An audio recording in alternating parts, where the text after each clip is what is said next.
ଭାରତର ପ୍ରତ୍ୟେକ ଗ୍ରାମ ଏବଂ ସହରରେ ପିତାମାତାଙ୍କୁ ହରାଇଥିବା ପିଲା ତଥା ବିଭିନ୍ନ ଅସୁବିଧା ଓ ଅସୁରକ୍ଷିତ ଅବସ୍ଥାରେ ଥିବା ପିଲାମାନଙ୍କ ପାଇଁ ଭାରତ ସରକାର ମିଶନ ବାତ୍ସଲ୍ୟ ଅଧୀନରେ ଫୋଷ୍ଟର କେୟାର ବା ପାଳିତ ଯତ୍ନ ସୃଷ୍ଟି କରିଛନ୍ତି, ଯାହା ଏହି ପିଲାମାନଙ୍କୁ ଉଷ୍ମତାରେ ପରିପୂର୍ଣ୍ଣ ଅସ୍ଥାୟୀ ଘର ପ୍ରଦାନ କରିଥାଏ। ଫୋଷ୍ଟର କେୟାର ପିଲାମାନଙ୍କୁ ଅସ୍ଥାୟୀ ପାରିବାରିକ ଯତ୍ନ ପ୍ରଦାନ କରେ, ଯେଉଁମାନେ ଜୈବିକ ପିତାମାତାଙ୍କ ସହିତ ରହିପାରିବେ ନାହିଁ। ଏହି ପିଲାମାନେ ଅନାଥ, ପରିତ୍ୟକ୍ତ, ବାଲ୍ୟବିବାହର ଶିକାର, HIV ପ୍ରଭାବିତ, ବିଶେଷ ଆବଶ୍ୟକତା ଥିବା ଅତ୍ୟନ୍ତ ଗରିବ ପରିବାରରୁ ଆସିପାରନ୍ତି। ଏହି ପିଲାମାନଙ୍କ ପାଇଁ ପାଳିତ ପରିବାର ସେମାନଙ୍କର ହୃଦୟ ଖୋଲି ଦେଇଥାନ୍ତି।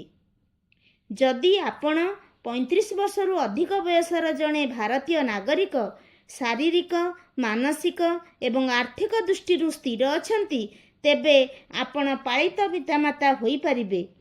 ବିବାହିତ ଦମ୍ପତି, ଅବିବାହିତ ମହିଳା ଏବଂ ବିଧବା ଆବେଦନ କରିପାରିବେ। ଆଧାର, ଆୟ ପ୍ରମାଣପତ୍ର, ବିବାହ ପ୍ରମାଣପତ୍ର, ଡାକ୍ତରୀ ପ୍ରମାଣପତ୍ର ସହିତ ଆପଣ ଜିଲ୍ଲା ଶିଶୁ ସୁରକ୍ଷା ୟୁନିଟ୍ ସହିତ ଯୋଗାଯୋଗ କରି ପ୍ରକ୍ରିୟା ଆରମ୍ଭ କରିପାରିବେ। ଜଣେ ସାମାଜିକ କର୍ମୀ ଆପଣଙ୍କ ଘରକୁ ଆସି ପାଣି, ଶୋଇବା ସ୍ଥାନ ଏବଂ ପରିମଳ ଯାଞ୍ଚ କରନ୍ତି। ଏହି ଯାତ୍ରାରେ ଆପଣ କଦାପି ଏକୁଟିଆ ନୁହନ୍ତି।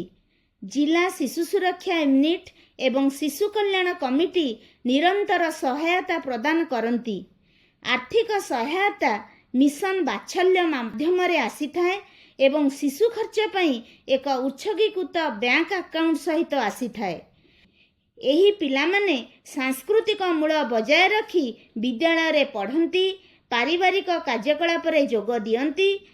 ଯେତେବେଳେ ଶିଶୁ 18 ବର୍ଷ ବୟସ ହୁଏ, ଯେତେବେଳେ ଜୈବିକ ପିତାମାତା ପ୍ରସ୍ତୁତ ହୁଅନ୍ତି କିମ୍ବା ପୋଷ୍ୟ ସନ୍ତାନ ଗ୍ରହଣ କରୁଥିବା ପରିବାର ମିଳିଲେ ପାଳିତ ଯତ୍ନ ଶେଷ ହୁଏ।